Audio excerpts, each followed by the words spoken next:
आता 2 दिवसापूर्वीच अंबरनाथचे जे एसीपी साहेब आहेत शैलेश काळे साहेब यांची मी प्रत्यक्षात जाऊन भेट घेतली होती। मोका फरार आरोपी जे आहेत कुणाल पाटील आणि अनिल पाटील आणि मयूर पाटील यांचे जे पुरावे आहेत ते मी त्या एसीपी साहेबांकडे दिले होते।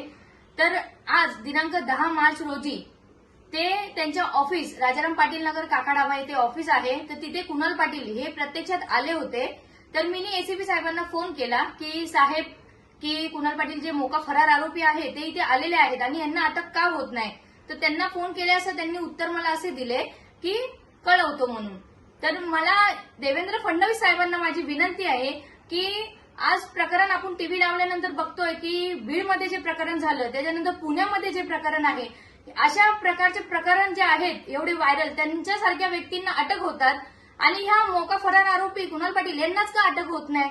तर देवेंद्र फडणवीस साहेब यांना नम्रपणे विनंती आहे की आपण गृहमंत्री आहात, याच्यावरती तातडीने लक्ष द्यावं आणि आम्ही तुमची सर्व महिला मंडळाच्या वतीने प्रत्यक्षात येऊन आम्ही भेट घेणार आहोत की प्रकरण असे असून सुद्धा अटक का होत नाही आणि बेधेमपणे मोकाटपणे हे आरोपी कुठेही कार्यक्रमाला असू दे, कुठेही असू दे, बिंदासपणे फिरतात।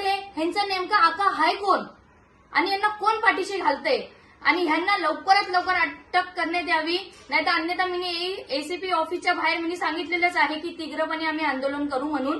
ते हे आम्ही लवकरच आता एसीपी साहेबांची मी पुन्हा भेट घेणार आहे।